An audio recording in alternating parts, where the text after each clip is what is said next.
I'm James Dunn from the Inside Network, and welcome to the Great Rebalance.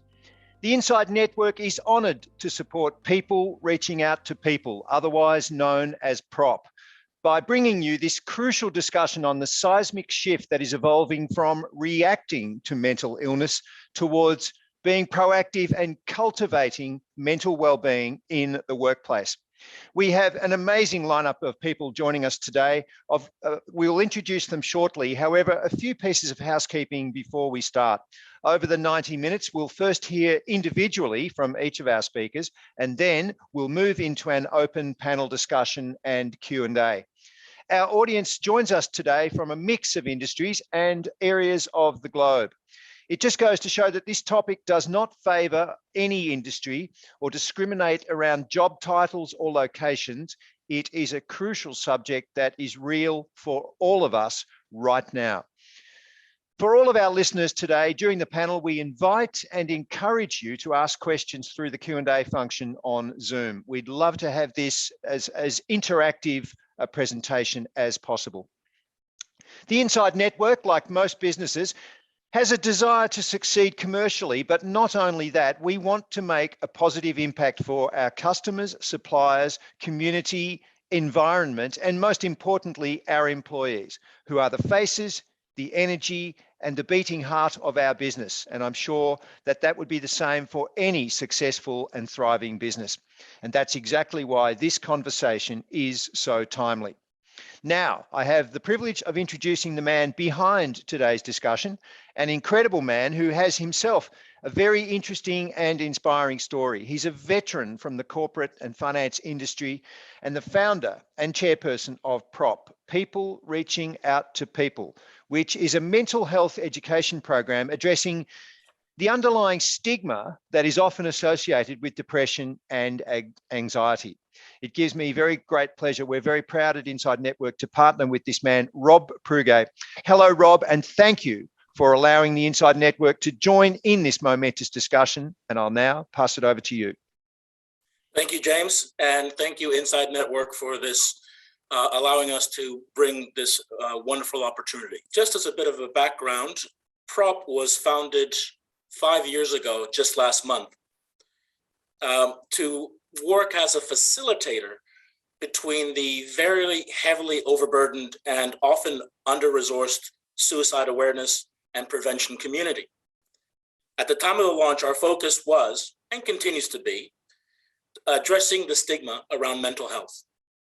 To help these people to address this stigma, and working with leaders in the industry, one of whom is, of course, SuperFriend, who is joining us today, we have compiled a 4-part tutorial, each tutorial taking no more than 10 minutes to read, and including into the tutorial are short videos of lived experience of people who have experienced much of this. And we've asked them, if you were to go back to those difficult days, what would you want your loved ones and colleagues to know in order to better engage?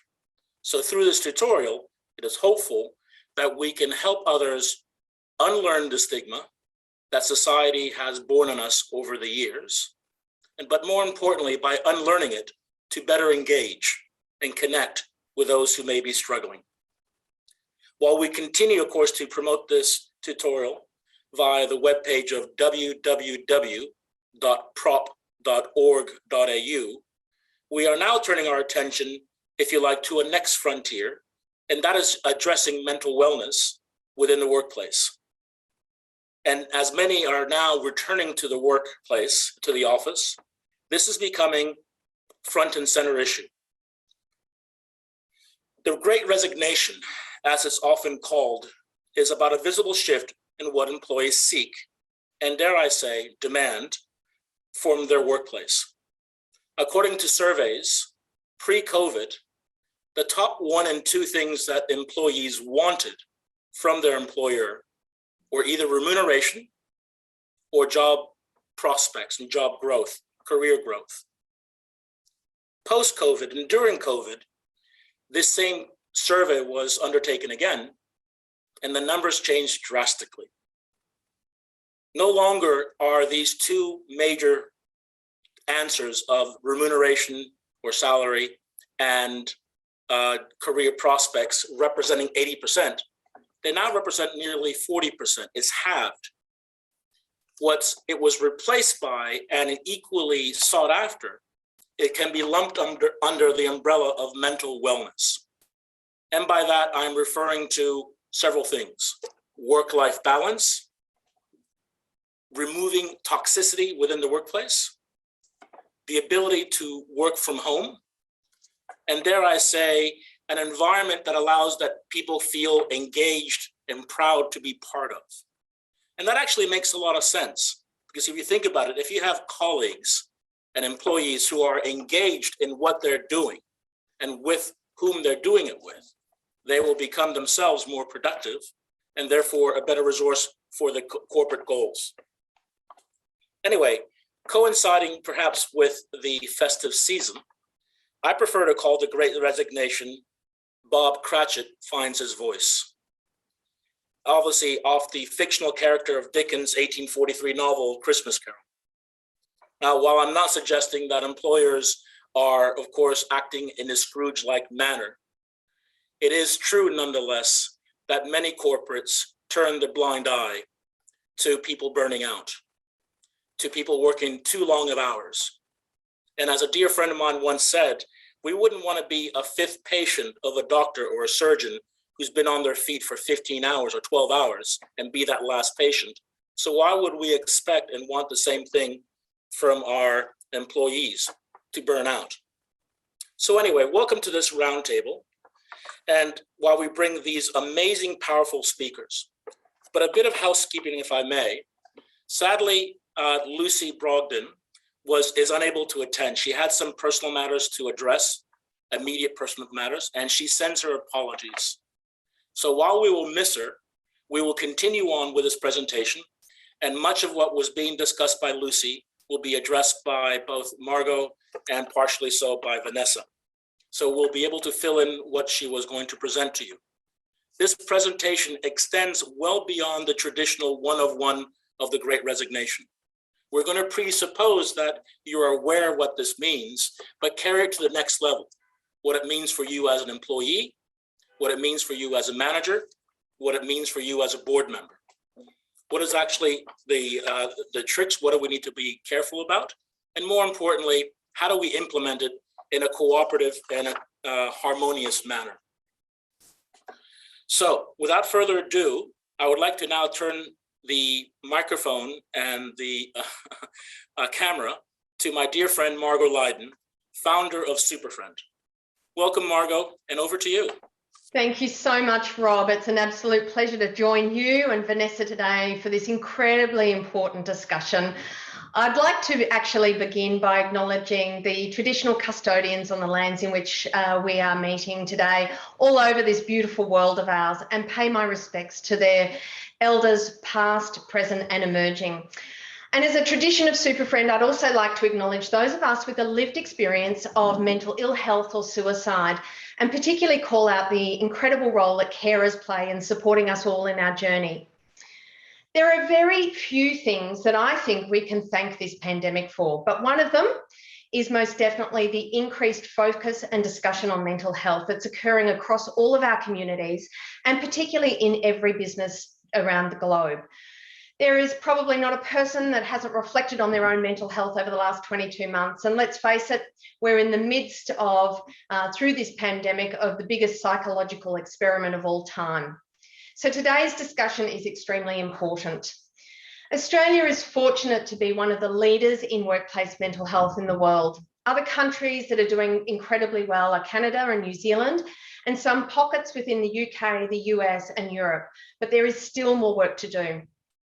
In Australia, our work health and safety system has provided a great framework and foundation for improving physical safety, but we have a long way to go when it comes and in regards to psychological safety. Every business, no matter the size or the industry, has an obligation under our work health and safety laws to provide a psychologically safe work environment. This is the foundation. This is the baseline. We are seeing the work health and safety regulators around the country increasingly focus on psychological safety, both from an education and a prevention perspective, but also from an inspectorate perspective. In addition to the requirements under the law, a mentally healthy workplace, as Rob said, is really good for business.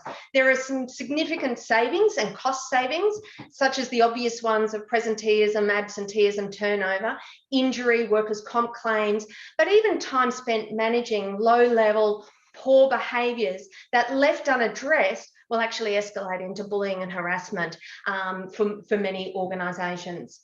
On the positive side, when you invest in workplace mental health, you increase engagement, collaboration, people are able to use their strengths at work, increase job satisfaction, better customer service, people perform in their roles better, you increase retention and loyalty, creativity, productivity, and people are committed to achieving the organisational goals.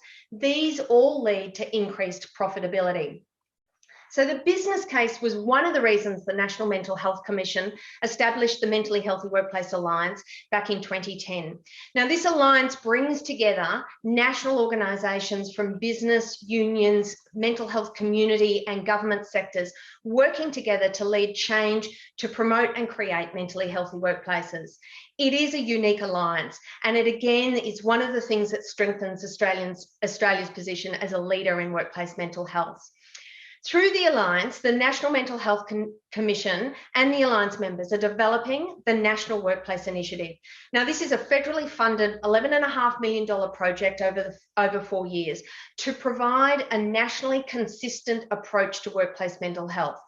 In reality, it's responding to businesses that say, we don't know really what to do. We don't necessarily know where to start, but most importantly, we don't know how to create a mentally healthy workplace. So the National Workplace Initiative aims to help every workplace, big and small, on their evolution and on journey of creating a mentally healthy workplace. Different workplaces and different industries have unique needs. It is absolutely not a one-size-fits-all. However, there are some fundamentals, some basics that we have to all get right. Hence, the NWI, the National Workplace Initiative, has released a blueprint that is intended to create the foundations that can be tailored to the specific workplaces or industries. The blueprint defines the core principles and focus areas for creating the environments that protect, respond, and promote workplace mental health. This is leveraging the latest evidence of what works, which is an integrated approach to workplace mental health and wellbeing. These three pillars of protect, respond, and promote means you're protecting or preventing harm and mitigating risks. You're responding, which means you're acting if somebody is unwell and addressing mental health problems, and that is irrespective of cause. You're also promoting the positive, which is the strengths-based sciences, the new sciences about how we can use strengths-based approaches to actually promote better well-being for all workers every day. Now, one of the things that is often missed with the integrated approach is the word integrated. This is not about three separate pillars that you actually address one by one by one. It's a bit like a three-legged stool. You don't address all three at the same time, you will definitely fall off. So thinking about your own business and how you're actually going about protecting, responding, and promoting, and making sure that you're looking through all of those three pillars simultaneously is certainly best practice. So when we talk about workplace mental health, what is it? What do we mean? How do we go about creating a thriving workplace? For me, simply put, it's about where people are able to bring their best selves to work, contribute and do good work, and finish and go home with energy to spare. It enables both the individual and the business to thrive. These are not mutually exclusive elements. To be successful, you need to focus on the organisation and the team and bring compassion and support and empathy to the individual in supporting them. Workplace mental health is a complex construct. It's not just one or two things. As Lucy would say, it's not just a fruit bowl and a yoga mat. It's actually a dynamic, constantly changing construct with multiple elements that influence each other. At SuperFriend, we describe these across 5 domains that are essential for all businesses if they're going to be thriving. These are leadership, connectedness, policy, capability, and culture. So when we describe a thriving workplace, in leadership, we see leaders who are visible, they're willing to listen, and they are capable of walking the talk in promoting good workplace mental health practices for their business. There is genuine executive buy-in in prioritising mental health. This is not just talking about it, it's walking it. In connectedness, we see in thriving workplaces, people feel that sense of belonging, that sense of inclusion and connectedness. It's really where people care about each other beyond getting the job done. For policies, it is very much about policies in action. So how do your employees experience your policies is really what we see in thriving workplaces. Capability is where people have the skills to support each other's well-being. This is picking up the early warning signs. This is leaning into conversations when we notice behaviour changes in individuals, in team members, in colleagues, having the "are you okay" conversation early, and then supporting people to get to the help that they actually need. And for culture, which is kind of like wrapping the bow around it all, this is where there are organisations that are encouraging open conversations about mental health issues. And it's safe to speak up. Stick your hand up, say, I'm not coping, sharing our own experiences and having a culture of care. So although workplace mental health and wellbeing is complex with multiple elements, it's actually not hard. What we know what works is action. We have enough awareness around this topic. We don't need more awareness. We need no more lunch and learn sessions around awareness. What we actually need is employers to take action. In the work that we do at SuperFriend, we're a very action-oriented organisation, and most importantly, what we've learned over the years in working with thousands of employers is making sure that the actions are fit for purpose for that business and are known to actually work. It will vary from business to business. It's not a one-size-fits-all, but a really great place to start, best bang for buck, in fact, is ensuring all your people leaders are regularly trained and participate in skills-based mental health and wellbeing training. Now, I'm going to unpack this one just for a moment because it's incredibly important you get it right. It's important that it's actually enshrined in policy so that the training is not something that gets cut in a budget. It actually happens on a regular basis, and we would recommend at least once every 12 months. It needs to be role specific. So let me give you an example. Some of the work we do with our super funds and life insurers and contact centres in those industries, they are customer facing roles. They are dealing with customers who are distressed, who are facing into some of the most challenging times in their lives. Some are at risk of suicide, etc. The training that we provide into those organisations are vastly different to what we would provide perhaps into a marketing team or an accounting firm. It needs to be role specific. The next point is it needs to be skills-based. So this is about equipping your staff with this confidence and the capability to actually lean in, have the appropriate conversations, and really support, whether it's a colleague or a customer, really support them to get to the help that they might need, or de-escalate if it's a distressed situation. So really making sure it's a skills-based training is essential. And my final point is being careful and clear about the facilitator of the training, that they are suitably qualified in the content, not just as a really good facilitator, particularly if you're dealing in suicide prevention. The second action that we've heard from the Australian workforce that has really helped over the last 12 months or so is really fostering positive leadership that is focused on worker wellbeing. Now, what does this actually mean? Well, it actually includes leaders taking strengths-based approaches. This is intrinsically motivating individuals in teams to empower them to shape their work. Examples include people who are able to bring their strengths to their job and craft their job based on their strengths to get the better outcome. It involves things like skip-level mentoring, where it mightn't be a senior staff member to a junior, it actually might be reverse.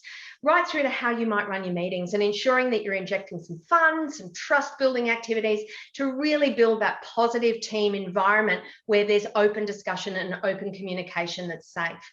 All of these aspects sort of relate to positive leadership and helping leaders focus in on worker wellbeing.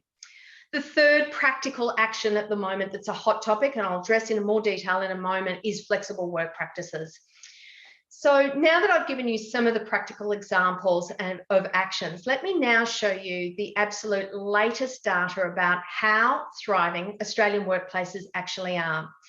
From the latest findings from Australia's largest workplace mental health and wellbeing survey, SuperFriend's Indicators of a Thriving Workplace research is a representative sample of the Australian working population. It's drawn from over 10,000 Australian workers.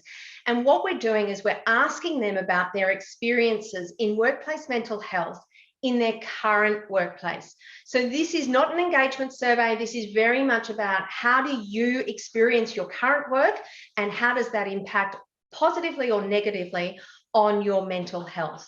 This year, we have certainly seen some fascinating results. So let me just share my screen and I will be able to show you what the results of the survey actually is.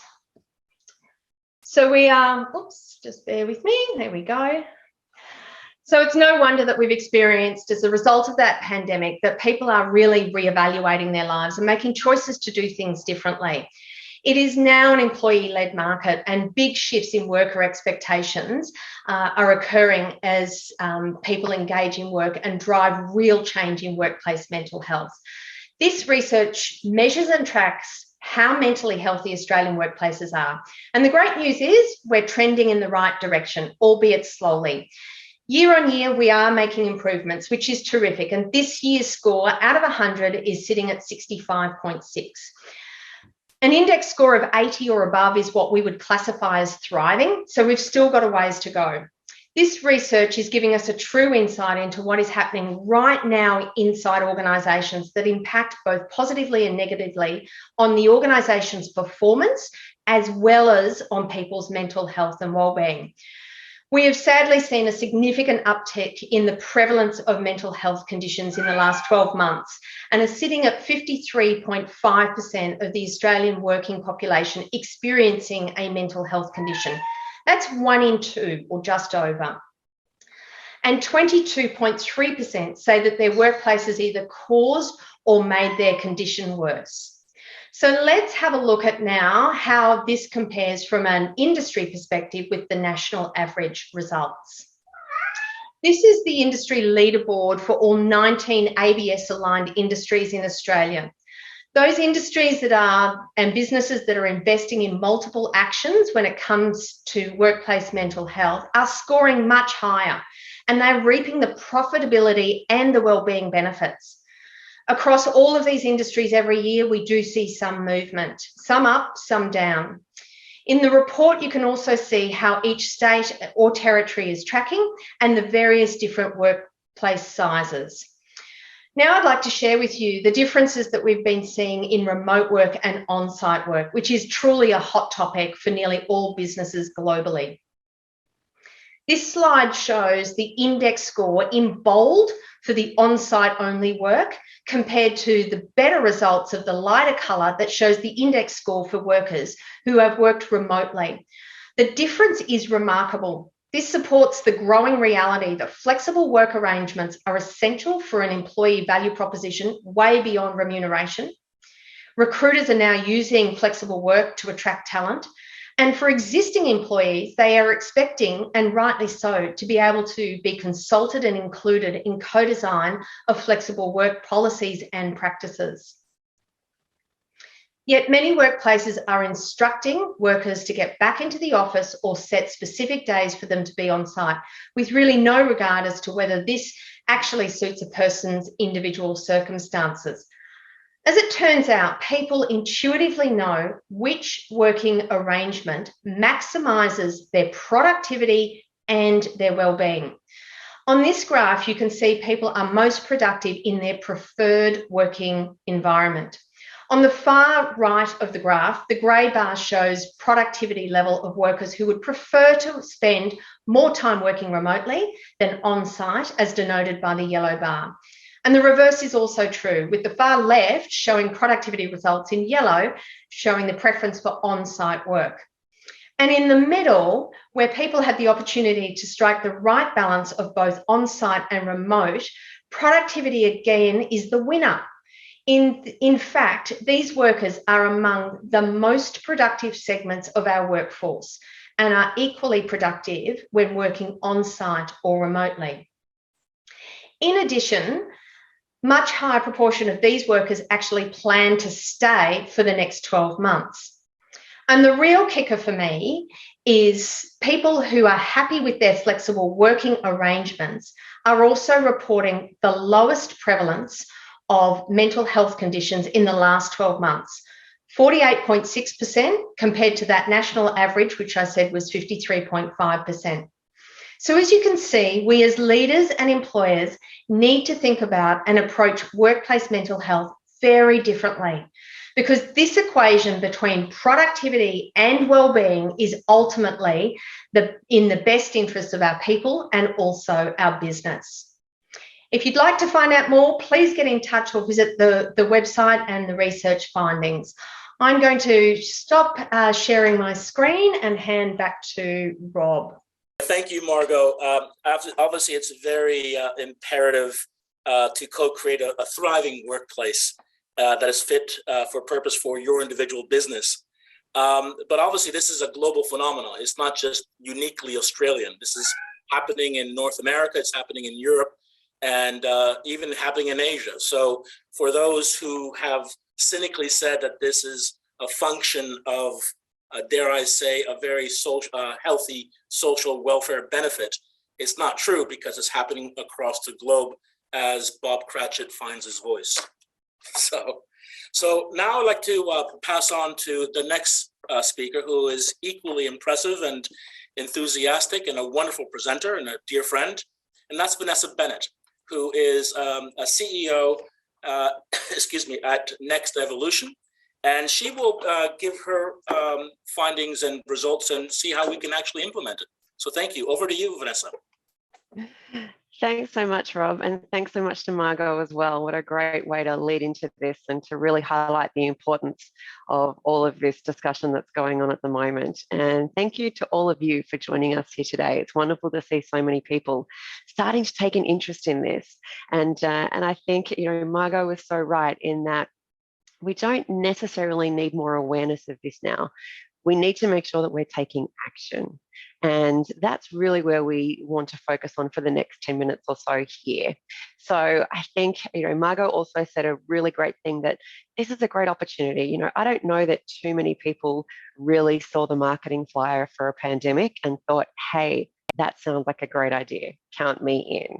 So most of us have been going through this. We haven't really wanted to be, but we found ourselves in it. And then 2 years later, we're still pretty much in it.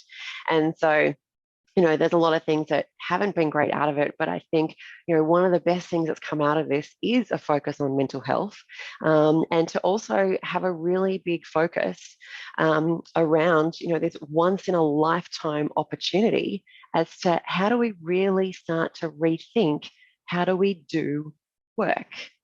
And this was really starting before the pandemic. And a few of the things that I'll be speaking with you about now, these things have been issues for a very long time. I think the main thing is, and we have the pandemic to be very grateful for this, is that the pandemic has shone a big spotlight on all of this. So that's a really cool thing. So let's not waste this opportunity of how to do work differently. Yes, it's going to feel uncomfortable. Yes, it's going to be feeling like we're going into the unknown, but there's so many great things that we can come out of this if we just lean into it. So I think that's the first key thing today to realize, is that this is a fantastic opportunity to start thinking about how do we do work differently, and really how do we do hybrid, because unless you're going to have everyone back into the office 5 days a week, unless they're on annual leave or sick leave, you're going to need some form of hybrid policy in some way, shape or form. And like Margot said, it's not necessarily something that's going to be a one size fits all approach. It's going to be different for different people. And so what we need to realize is that the focus now is back on productivity. I would argue it's been on the focus for a while, but this is something that now everyone's really starting to think around, how do we really work in a productive way? And No two brains are created the same, therefore no two people are going to be working in exactly the same way. And there's definitely no one size fits all approach for this. So I think the first thing is if we let's think about productivity. Let's just go back to basics on what productivity is. I like to think of productivity as just the ability to get through things that matter. So that could be in work and in life, but the ability to get through things that matter, to prioritize the things that matter to you, get through them with no wasted effort. That seems to be the key. No wasted effort and with no undue stress. So when it comes to stress, we need a bit of stress to get us into that right performance zone. But having chronic stress and excessive stress for an extended period of time is obviously very bad for mental health. It's very bad for physical health as well. That will put you in a position where your immune system is very low. So COVID's going to become the least of our problems. It's going to be all these other colds and flu that are starting to come around now as people have very suppressed immune systems due to this extended period of stress for many people. So we now need to think about, firstly, how do we encourage people to think about their own productivity? And like Margo said, people are kind of intuitive around what works best for them. So think about your own personal experience. Are you someone who likes to work more from the office, more from home, or a bit of a mix? It depends on so many factors. It depends on your own personality. It depends on the kind of work that you do. It depends on your home environment that you have set up. What kind of distractions are there? And sometimes the workplace in an actual office might be easier to do particular work. So we need to really think about productivity from the individual perspective and what makes us as productive as we can possibly be. Then once we think about that from an individual perspective, then obviously we need to start thinking about the team needs and the business needs. And we could have a large company where different teams have different policies because they're doing different work. Some roles are far more collaborative than others. And so we want to make sure that we're matching the right productivity strategy, which works for the individuals and also works for the business. But we encourage putting a little bit more responsibility and control back into employees to really come up with first, what do they think is their best way of being productive for them? And I think so many leaders are either saying what it's going to be or not just being really clear about empowering other people to say, hey, come to me, let's be collaborative about this. Come to me with what you think is your perfect way to work. And then we basically have the individual needs, we have the team needs, we have the business needs, and then we need to define the policy accordingly. And make no mistake, there needs to be some kind of policy around this, right down to if we think about how we engage even in a meeting, that some people are on virtually, some people aren't. How do we make sure that everyone gets heard? Even little things that might sound dumb, like dress codes. And how do we make sure that, is it camera on or camera off? A lot of people are spending energy on these kind of things. So there's so many things that need to be defined around these policies. So I think that's really sort of the first two key points to think about, is that there's been no better time to now think about how are we going to do work in future. Let's do better and let's really have this focus on productivity. Now, the final point in terms of what we are seeing as the biggest issues coming out of the pandemic. You've probably heard a lot about burnout, people are tired. Ironically, people are now leaving jobs because they're so tired without really thinking through that starting a new job takes a lot of energy and is tiring. So we're seeing now people hiring staff who really only last about 4 to 6 weeks before they're diagnosed with burnout or some form of mental health condition. So that's not good for anyone either. So two of the biggest issues that we're seeing that are affecting everyone post-pandemic is energy depletion. So energy depletion, think about this as not just physical energy, but mental energy and what we call cognitive energy. All right. If people don't know how to manage their cognitive energy, they're going to be wasting it. So we need to really stop thinking about time management and think about energy management. We've only got 4 hours a day of heavy cognitive energy available to us. Do the maths. That's less than a day at work. Not only that, we've got 4 different hours depending on people. We've got 3 basic chronotypes. Some people are morning people, some people aren't. So when we've got those 4 hours available is very different. So we need to really go back to basics and bring in some neuroscience here around how do we understand cognitive energy? How do we not only know how to optimize it, but most importantly, how do we stop spending it unnecessarily? And when we're dealing with mental health issues and we're wanting people to think differently and having these great interventions from a mindset point of view, people often say to me, my last LinkedIn post last week was around this particular issue. People often say to me, Vanessa, can you come in and help with shifting our mindset to be more productive and more optimistic? And they make it sound like that's just like shifting a bit of furniture. All right, shifting mindset takes cognitive energy. So I say to people, that's fine, but are people tired?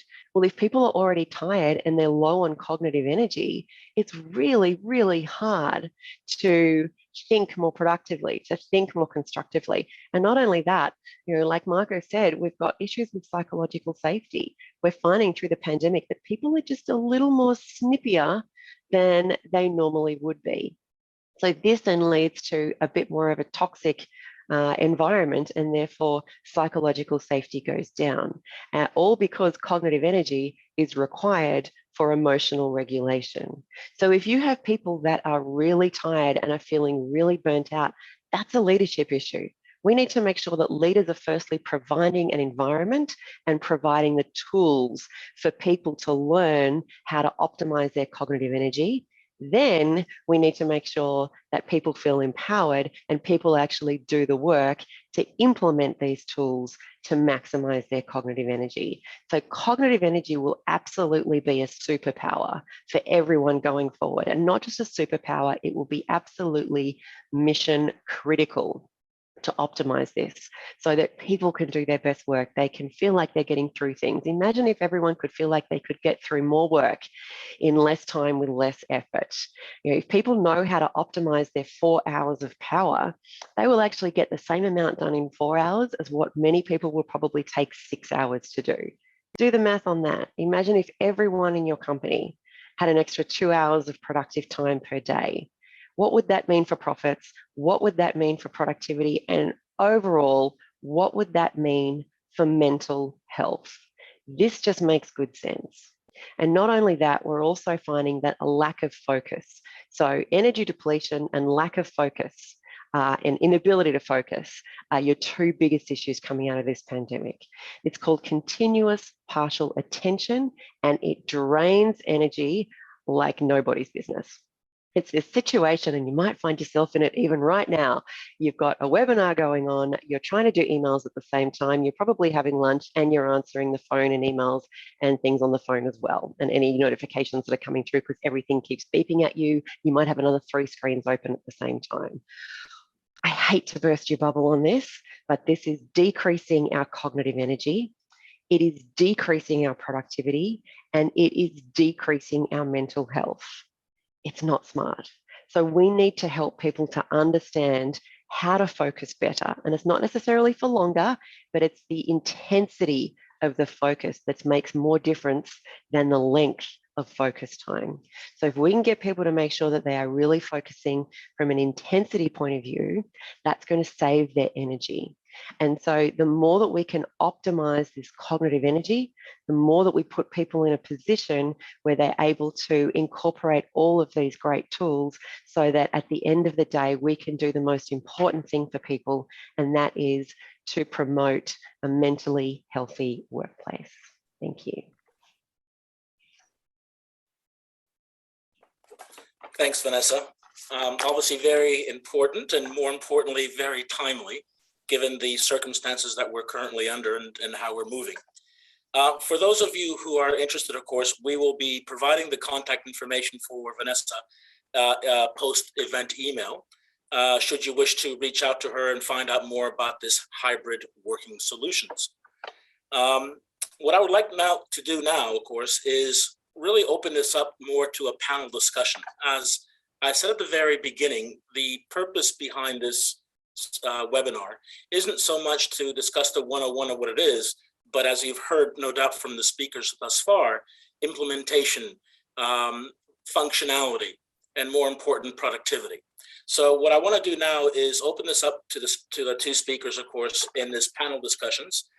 You should have in front of you or by your side a question and answer. So if you have any questions for the two speakers, by all means, please feel free to add. So I'd like to start the first question that came in, actually, that's quite given the powerful results that SuperFriends has shown in their survey. One of the questions, Margo, is around the productivity, how it's measured and what it actually means. Because clearly this is not unique, again, to a nation. It's more obviously a function of the industry, corporation, and the individual. So I'd be curious to find out as well. Thanks, Rob. Look, it's a great question. And I think Vanessa touched on it beautifully, that productivity means different things to different people. Different people will experience productivity quite differently. What we actually know as humans is that we actually know when we are most productive. If we are honest with ourselves, we actually have a pretty good sense of when we're most productive. So it is a self-report in this survey that we've done. It's over 10,000 Australian workers, and we really do value what their own reflection of their own productivity is. What I will say is that we then asked a range of different questions about what were the productivity gains, and we looked at, time, that things like the lack of commute that creates additional time in people's day, increasing productivity. The one that I absolutely loved, and I know that probably the vast majority of women on listening today, but also some of our men folk will appreciate this, is the lack of needing to get dressed into corporate gear every day and get into the city or into our offices or whatever in corporate gear, and being actually a little bit more relaxed in our clothing style. And that has actually been a contributor to increased productivity. People are feeling more comfortable in what they're being able to wear and choosing to wear as another element of what's increased productivity. But then we've got to look at the technology, the advancements in all of the tools that we are now using online in hybrid environments and those sort of things as well. So I don't share the clothing one as the one and only fix here, but I think it's really important that we've got a range of different ways to measure productivity. But inherently, your people, if you actually ask them, they actually know. It's interesting too, as an aside on your point about the attire. Albert Einstein used to say more time is wasted wondering what you're going to wear for the office, and so he always bought 5 suits, identical suits. And the idea was, he said he never wasted any time. He just grabbed the suit. It was always the same one, and then when he wore them out, he bought another 5. But obviously, it's obviously a subjective question for many, and but we all know what it means for us individually. And so, Rob, I would say is our mental health, our own reflection on our mental health is a subjective question. These are not necessarily black and white, but the real power comes from the relationship you have with your people and the ability to be able to ask and get truthful, honest, reflective answers. So I think it's incredibly important. Absolutely. And that subjectivity doesn't necessarily take anything away from it, because even if you were to make it objective, then we would have other people debating, is that really truly reflective of what the productivity actually is? So I guess moving on a little bit, changing that to Vanessa, there is also a great question here from Audrey. So thank you, Audrey. How well do you think the leaders manage their cognitive energy? And at what level of continuous partial attention, depletion, burnout risk, is she observing at senior levels?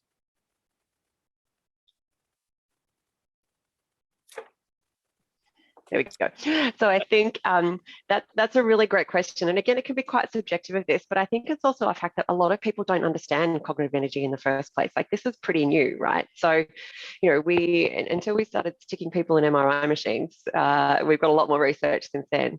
So, so a lot of people don't understand the basics of cognitive energy. Like, how many people were taught to work harder? Work harder equals productivity. Okay, we were all taught it. It was like, Vanessa, get in your room, do your homework, don't come out until it's done. And if you work hard, you get better results and you get better jobs and better courses and things like that. So I think there's a lot of this around people realizing that it's actually not the time thing that's the issue. It's how do we manage our cognitive energy? And most people honestly don't know the answer to that. So there's a lot of work that can be done around educating people in this space as to how to optimize that. So, and it's not the leader's fault. So to be let's give them a little bit of kudos here, is that, this is pretty scientific. It's easy to implement once but it's fairly new, and it's a great thing to start to do. So I would say, Audrey, great question. Probably not necessarily a lot of leaders do that very well naturally. They might sort of have a little bit of intuition there, but if you give them more science, they will be able to do that better. In terms of leading other people around that as well, it was interesting when I worked in financial services, I would always think, and I was head of sales in a funds management company during the global financial crisis. So that was good times. So I'm pleased to say we hit all of our targets. But this whole idea is that I actually wrote it into my job description, that it was into my KPIs, that it was my job to keep my team mentally healthy, feeling like they have the mindset that they could still achieve their targets, and to stop them from getting burnt out. And this is the reason I do what I do. I saw so many people in financial services getting burnt out because productivity was meant to be work harder, work harder, work harder. Whereas I was always, call me lazy, and I always say that, the world needs more laziness. But it's like, we need to focus on the output. So I think this idea of productivity as well that's coming in now is, what are people actually producing? If you're delivering, I think people are going to be asking less questions about how you deliver. The most important thing is that you do. And I think, burnout is just rife, and it's awful, and it's so avoidable in so many cases. And so the more that we can help people do that. Now, continuous partial attention, this is pretty new as well. So I just finished doing my master's in psychology and neuroscience through King's College London. So it was a great time to be doing that, because they were doing all this research on Zoom fatigue and things that were going on in the pandemic and working and things like that. So we're getting all the latest research as it was coming through. And continuous partial attention is something that most people don't know about it. Now, here's the clincher. It's actually starting to mimic the same effects as sleep apnea. So people are literally stopping breathing for 30 seconds at a time during the day, just because they're looking at this and that and they're breathing more shallowly. So I would say, if you find it really hard to breathe in for 5 using the diaphragm and out for 5 using the diaphragm, 5 seconds, if you find it hard to do that, it's possible that you're already in some form of continuous partial attention. So it's decreasing productivity. So that's usually the litmus test that we do when we're going through workshops. I take people through a breathing exercise, and then I say, who found that really hard to do 5? And if they found it hard to get to 5, then chances are there's probably a little bit more work to be done in that, because breathing is the fastest way to get back your emotional regulation through the diaphragm. It's the fastest way to send a physiological response to the brain that I'm safe, and to make sure that you can move out of this overstressed feeling into being really productive. So whoever can regulate their brain as quickly as possible will be, more productive and have more superpowers. So it all comes down to that. So that was probably a long-winded answer, Audrey. I hope I got even vaguely close to your answer on that you were after. I'm sure. One of Lucy's great lines, and carrying on to what you were just discussing, one of Lucy's great lines, that the Great Rebalance is much more than yogurt and yoga, which I love that. And this productivity and avoiding the mental, burnout and what have you. But as we also know, Vanessa and Margot, not every manager, not every individual shares some sort of common definition of that. And so from an implementation point of view, from senior management, or dare I say even the board, how do you actually implement some of these techniques that you're talking about, particularly since not all line managers will themselves define it identically, or let alone implement it? I'm happy to start, and Vanessa, please feel free to chime in. Look, Rob, I think we've got to recognise at the core of workplace mental health, This is about individuals. This is about how individuals relate to each other, how they come together in teams, and how we come together as an organisation or an industry or nationally. So at that levels of the system, we've got to understand that there's different interventions that are going to make differences to the various different levels of the system. Individuals as well as organisations are all on their own journey of maturity around what is workplace mental health.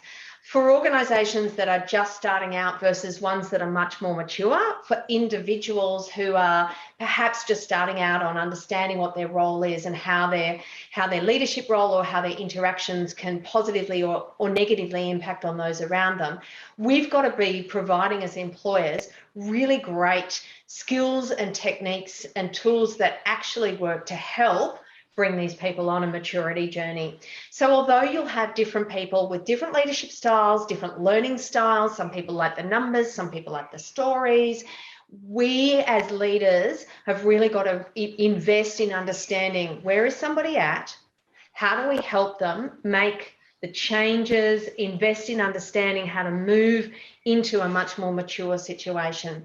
And that requires compassion, it requires kindness, it also requires some of the facts and the business case that is actually there.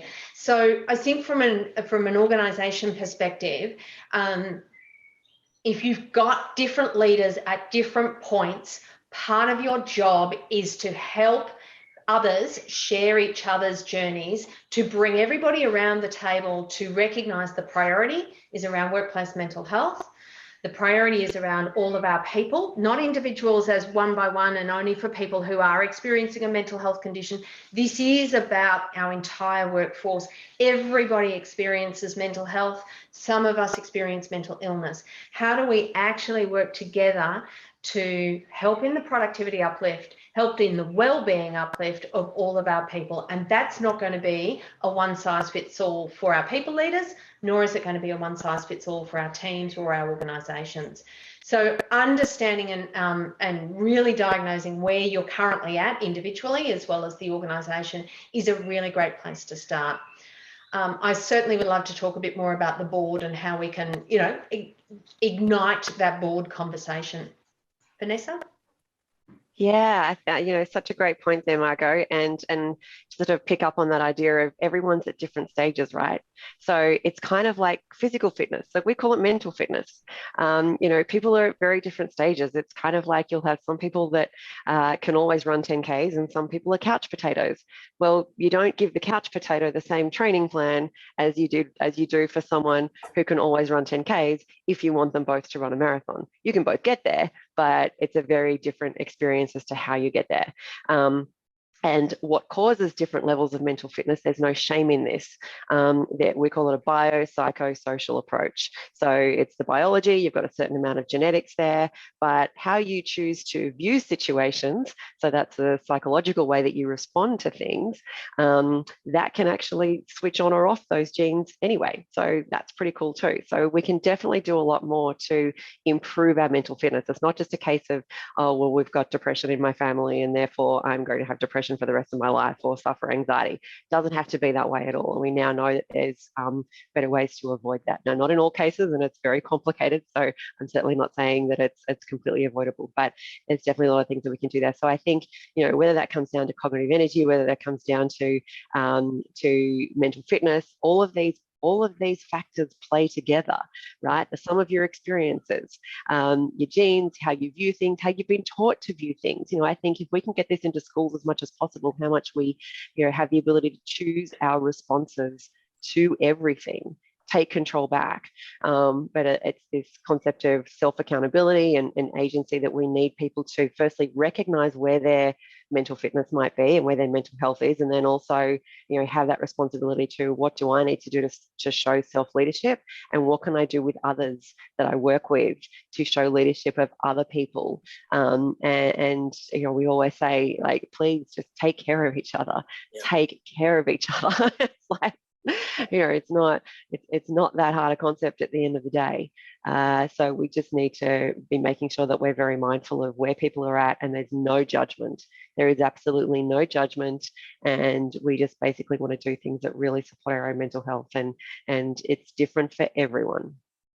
In many ways, it's really not uncommon to how we manage corporate objectives. I mean, even within a corporation, you have your own objectives, and doesn't mean every manager is going to be effective at delivering those corporate objectives. So senior management has to manage their junior management to make sure that they're meeting those objectives, whether through some sort of metric or whether through the feel of the organization. So it's not uncommon. So it's again, it happens across the board. If I may just turn one question to Vanessa now, and then by all means, Margo, if you could address that following that. Given the subjectivity, as you said before, some people work better in the morning, some people work better in the afternoon, and some people work better from home, and some people need that human interaction and working with their peers. Is there an optimal level of what the work, work from home versus work from the office is? And if there's not, how do you accommodate this, particularly since from a management point of view, managing culture is much easier, at least not speaking as an old guard here, when you're sitting down next to your colleagues and hearing them and talking to them and looking into their eyes. So how do you manage that, given that some people may not want to work from home? Some people may want to work from home. And how do you incorporate it all into, again, managing a corporate culture? Yeah, it's that's a big question. So the first thing is firstly, people need to be aware of what they want as a starting point. So sort of not showing self-responsibility and being on the front foot with that's not good enough. Every single person needs to go, okay, what is it that I want to do to be productive? And I think, and like Margo said, a lot of people are fairly intuitive about this. So, let's try to tap into that. Let's teach them a little bit more about cognitive energy so that they can understand that a little bit more. The second thing is, yes, you do need the needs of the business. And so it will make a difference depending on how much collaboration is required in a business. So in terms of, is there a minimum that everyone needs to work in the office? It really just depends on what work are they trying to achieve. If you're doing collaborative work, often it's just easy to have everyone in the room with a whiteboard. Now, having said that, I'm seeing a lot of people who are making it to the point where, everyone should be in the office 5 days. That's something where that's just going to put people onto the back foot. And so, we need to create something where it's the needs of the business, but we need to make sure that it is clearly articulated. And I think from a leadership perspective, leadership needs to step up to understand, how do you promote psychological safety in a workplace anyway? It was kind of like it's easier to work with everyone face to face only because we know how to do that. Then came everyone working from home, and we kind of thought, that's a bit temporary, so we might not put a great deal of effort into a policy around how do we promote psychological safety in that environment. But then now that hybrid's here to stay, we absolutely need to step up as leaders to go, you know what, yeah, I got to learn to do things differently. I need to make sure that I know how to reduce ambiguity on a Zoom call so that people aren't spending a whole bunch of cognitive energy on the back chatter, or things like, why did that person turn their camera off? And why did that, we've got so much more ambiguity that's draining cognitive energy. So leaders need to step up to learn all this kind of information and to learn how to basically create an environment in a hybrid environment. So I think the biggest impediment is the fact that it's just new and it's hard. And we need to learn how to do this, and we need to realize that we need to learn how to do this. I would agree, Rob. SuperFriend is going through the exact same, scenario as nearly every business. Do we work in the office? Do we work from home? Do we do a bit of both? Where we've landed, and this is based in the evidence and the science, is to actually talk to our people and ask our people. And rather saying you're in the office on a Tuesday and a Thursday and you're there Wednesday and a Friday, what we're doing is we're talking to our staff to say, when does it make sense for the business that we actually come together physically? So collaboration is a really great example. Induction of new staff and welcoming them on board. Social connectedness and that sense of belonging and connectedness. How do you build that and encourage people into the actual, real environment of an office to get to actually celebrate the wins or celebrate the social connections, and really being intentional about why does it make sense to bring people together? Because if there's genuine intentionality there, there's going to be genuine want for people to be together, versus I'm going to drag my laptop in and I'm going to sit with my headphones in doing Zoom meetings all day long, which I might as well have done at home. So thinking about it from a business need perspective, and most people are really reasonable about, we're trying to achieve these objectives or these targets or this, whatever it is, having the conversation about, well, what's the best environment for us to actually work together to do that? Monthly project kickoff is in the office and the rest of the project's online. There's different things that we need to be considering, but I would be really encouraging the conversation to happen in your workplace around what are the business needs, what are individual needs, and how you actually try to strike that right balance. Not easy. As Vanessa said, it's a new muscle. We're all learning it. And you touched something really interesting that we've all read about, the talent drain. It's very difficult and there's going to be a big demand as not just as businesses expand, but equally as staff rotate, and the difficulty of the training, as Vanessa mentioned before, and the stress they'll be under the new training. So again, even capturing this work-life balance, I have my sympathies for some of these new staff who are coming in and trying to embrace this from remotely, let alone from a management point of view. So we're seeing, certainly from a national result, a couple of very concerning factors. One is for casual workers, anyone who's gig economy, casual workers, they're furthest from thriving in comparison to workers who are full-time or part-time. You then look at the young workforce that is entering the workforce, and what has gone down is connectedness and capability. So those two domains around building that sense of belonging and connectedness is decreasing, as is capability. Now, these are our leaders of tomorrow that we're not investing in their increased professional development and growth opportunities in workplaces. So we've got to be thinking about how do we not only look at it from perhaps job families and the way that we structure our business or teams, but look at it from gender, inclusivity, diversity, ways that we are actually really understanding what is happening in our workforce, and how they're experiencing. A lot of the people who are wanting to come back into the office are because the home environment, whether it be technology, whether it be I'm in a share house and I've got doing work from my bedroom every day.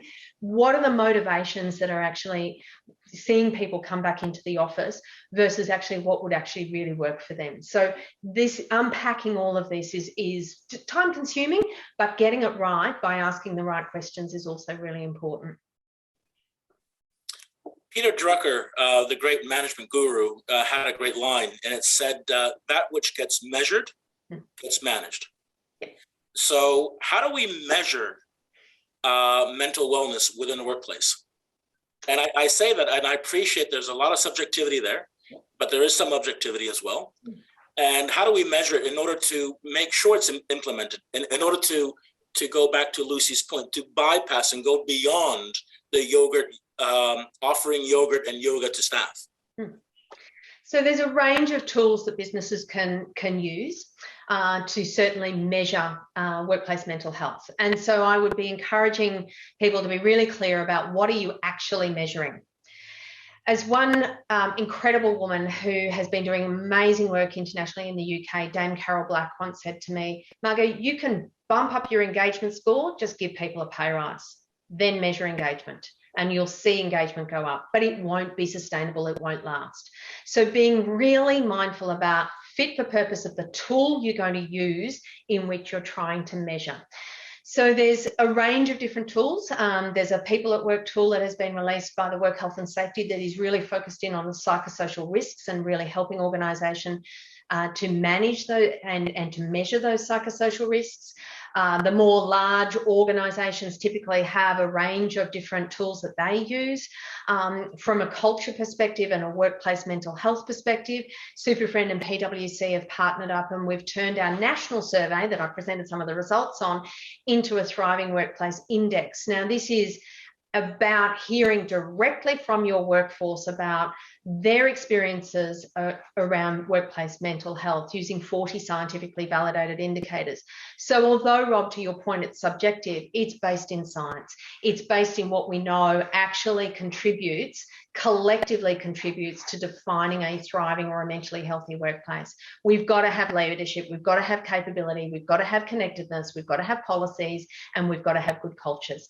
These things combined actually will give us a really good understanding of what are you already doing well, do more of that, and where are probably the next 2 to 3 things and no more opportunities for you to focus your efforts and energies to actually shift your dial.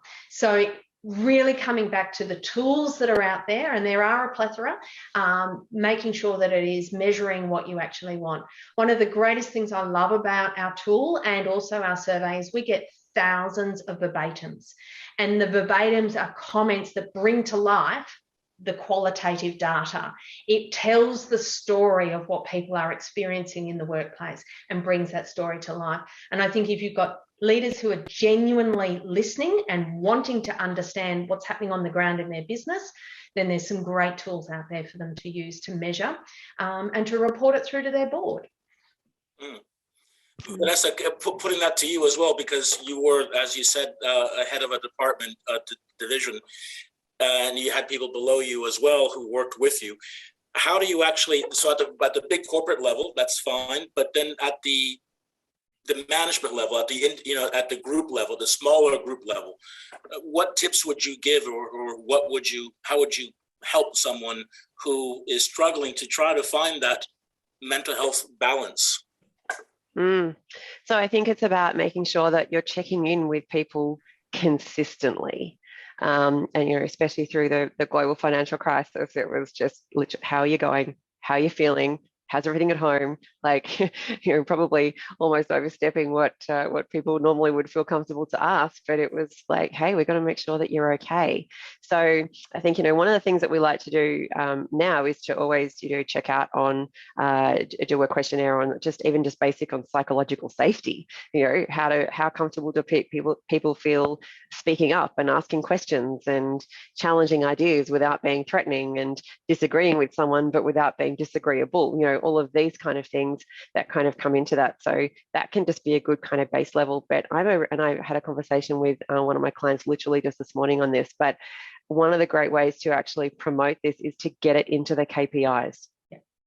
If it's in the KPIs, like you say, if it's measured, so it's and like I said, I wrote it into my own KPIs. It's if my team is burnt out, that's not a good day for me. All right, that's a bad reflection on my leadership skills. And I was prepared to own that. That's why I wrote it in there. So, I think writing it in there from a leadership perspective, but also writing it in there from people owning it as well. So it's not just my responsibility to look after my team's mental health and promote their mental health and their well-being. They have to do the work too. And I did my dissertation on mindset interventions and the effectiveness in the workplace on reducing stress and promoting psychological capital.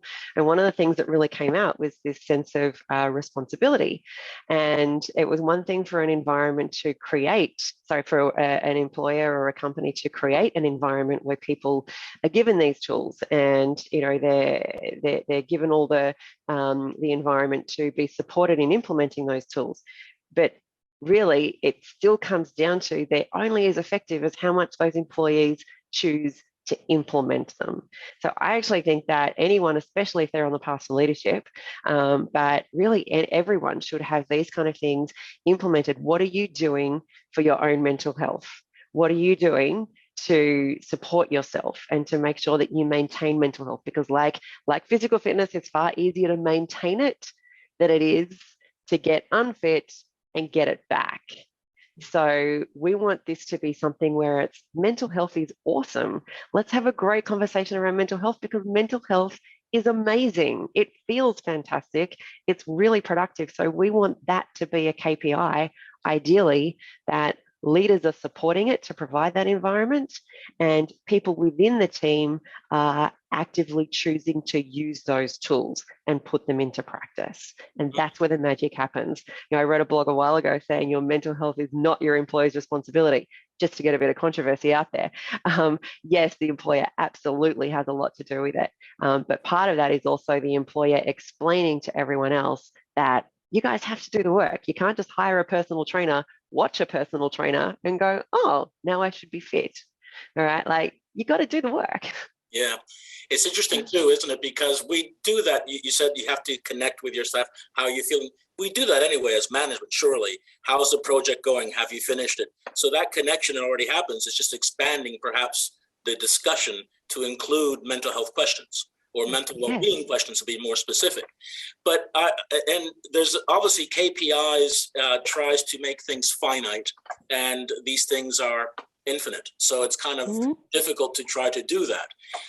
One of the ways, I'm curious on your views, but one of the ways that I've seen it implemented quite successfully, and too few organizations do it. Some do it, and some do it very well, but too few, in my opinion, and that's 360s.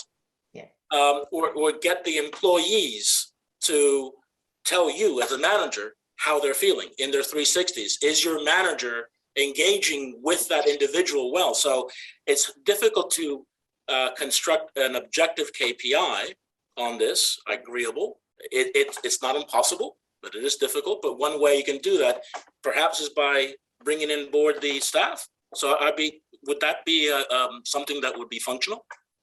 So 360s, like any measurement, they're a point in time, Rob, and there's some inherent pluses and minuses to that. I am a fan of much more of a iterative, continual conversation versus a once in a 12-month period or whatever time it is that you scoop up a bunch of people to provide you with some 360 feedback. Inherently, as humans, we are completely attached to the negative feedback we get, and we often don't even hear the positives, and we ruminate over the negative. The second thing I would say about 360s is that's the measurement. That's the prognosis potentially of, or the diagnosis potentially, but it doesn't actually speak to how are we going to support the individual to address perhaps the areas that they want to. And there's a really wonderful thing about coaching that happens on an ongoing or an iterative basis that is really important, is it's certainly taking a strengths-based approach. It's really getting into the intrinsic motivation of somebody wanting to grow, wanting to learn. As Vanessa said, what are you doing to look after your own well-being? It's tapping into that from a leadership or a behavior perspective on an ongoing basis that you'll actually get to see the sustained behavior change. I'm yet to truly see a good 360 with a good follow-up program that actually delivers a really good positive outcome for the individual on a long-term basis. So I'm much more of a fan of having the skills as a leader to be checking in on a regular basis, using some really good solid questions to guide the discussion, so it is a purposeful and a constructive discussion that really coaches an individual for performance. But it is a shared, agreed discussion where there's two-way feedback and it's on an ongoing basis. So one of the great ways to actually do this is to set the foundations from day one of somebody walking in your door, and really follow them through that employee life cycle. And some of the things you can do is, as Vanessa said, what is it that I can do as your people leader to help you do the good job I've just employed you to do? What do you need from me? How do I deliver that for you? Then what are you going to do to look after your own well-being and to do the good job that you're going to do? What's that contract that's going to happen? And then the third question, which is incredibly important for a people leader, is to say, And if I'm noticing that the wheels seem to be, going awry, if things aren't working the way that they should be, how do you want me to come and talk to you about that? How do you want me to address that with you? How do you want to be able to unpack that with you so that I can support you in an early intervention, but I can support you through that journey? So it's really important to skill people up to have some, not mental health questions, but some questions about how do I turn up on a good day so that my manager can see me if I'm turning up on a bad day, that hang on a second, there's some behaviour changes that they should be picking up on, and be able to ask that third question or come in at that third time and say, hey, Margo, I'm noticing you're not coping so well. You're late for meetings. You're never late for meetings. What's going on? How can I support? Is there anything I can do? Can we have a chat about it? Hey, Vanessa, one of the questions that we received prior to the start of this, which I thought was an excellent one, is what if your organization is great and is doing really well in balancing this mental wellness, but what if you're not? What if you have a really bad tendency of overstressing and overworking and burning yourself out while your colleagues aren't? What recommendations or advice would you give this person? Yeah, that's a great question. And I think the first thing is to just go easy on yourself as a starting point. So many people fall into that, and then they start judging themselves, and then they're now spending energy on judging themselves rather than spending energy on doing good work and promoting their health. And it just becomes this awful vicious cycle. And by going easy on yourself, I also mean the fact that not everyone is going to implement this as easily as other people. And that's okay. So I would say probably, see what you can do to bring in some. It might be that you need a coach to help you with that implementation that's a bit more specialist in this space. So it's great if the leaders can have all of that, but sometimes we just need a little bit more help in that specialist space. So I would say don't be afraid to reach out. There are plenty of help available, and often we're brought in to do that kind of work as well. It's like the tools are here, but it's where the implementation, that's where the rubber hits the road.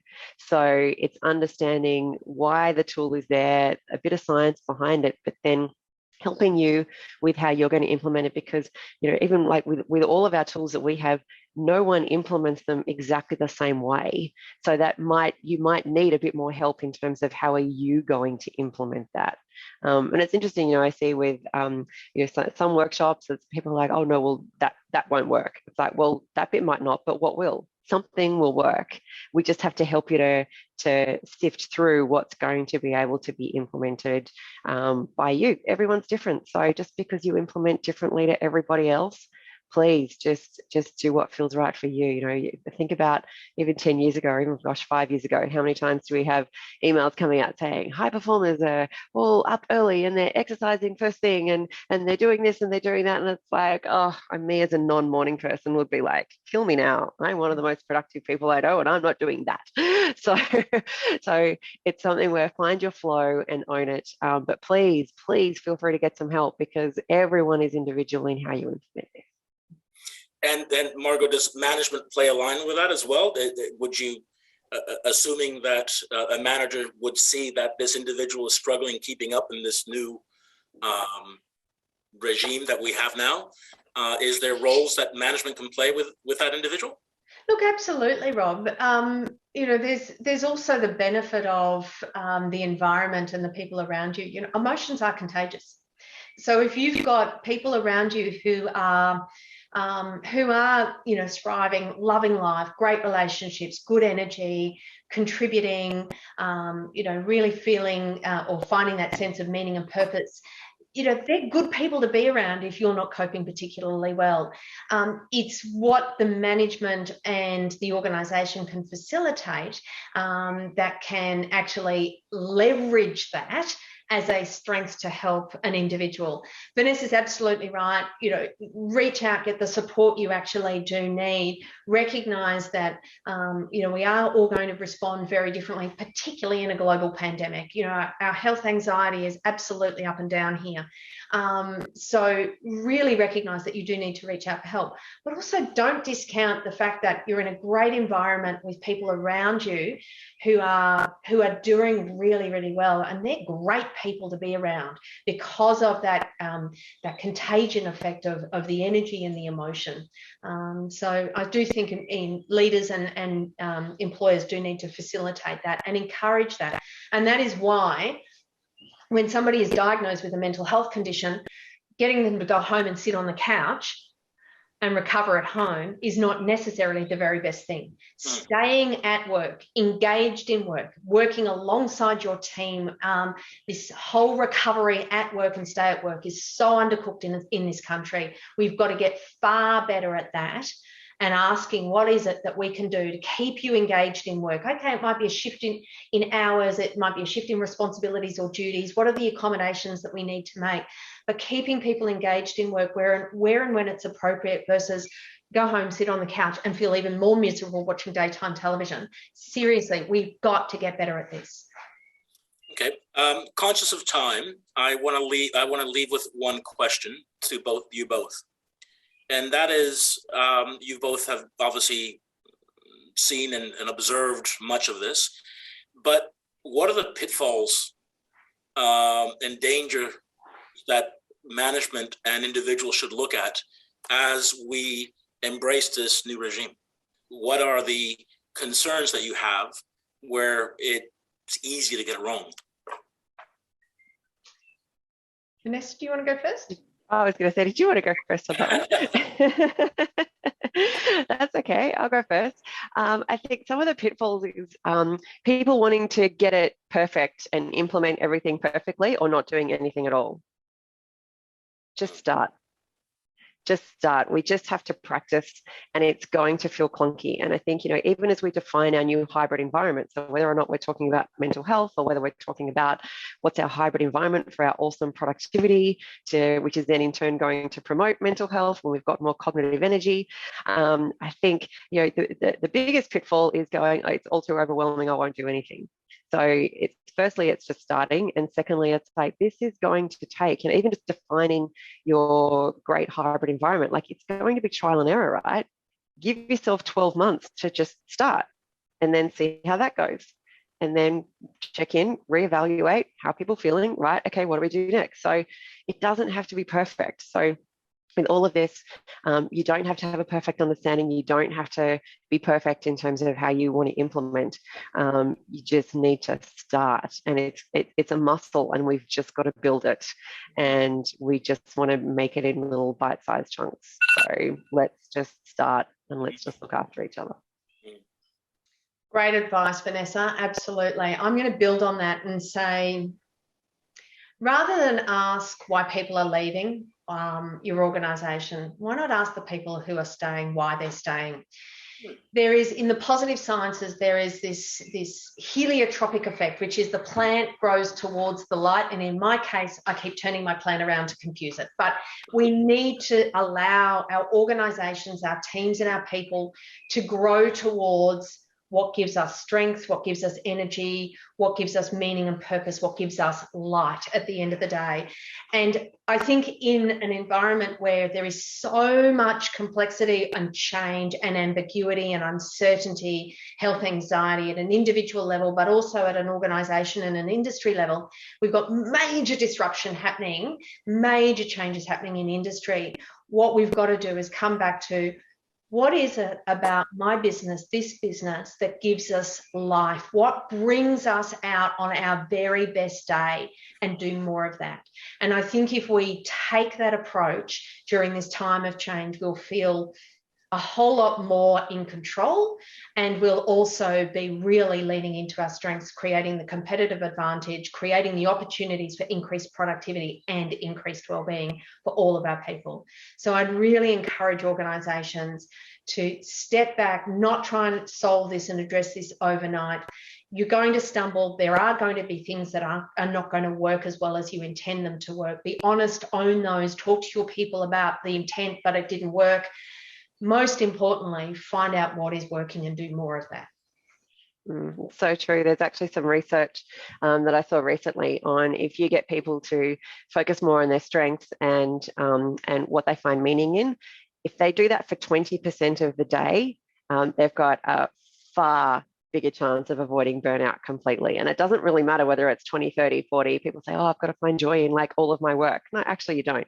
But it does matter if it's 19%, 18%, 17%, et cetera, et cetera. So we do want to make sure that people are finding joy. And I'm such a big believer in what Margot said, you focus on what's working well and do more of that and help. That I think the biggest thing we have to focus on as leaders is to help people to tap into, identify what's working well for them, rather than focus on, oh, work that I had to go into the office 3 days a week, this is all hopeless, blah, blah, blah. It's like, well, even if that was the case, okay, what would you do to make the best of that? How would you design those 3 days? Would they be 3 full days? Would they be half days? How would they, like, get creative, think outside the square to whatever parameters you're given, show that you've still got so much control in how you do that. So focus on what's working, and that's around how you structure things, that's around what you're working on. Everyone has choices, promote them.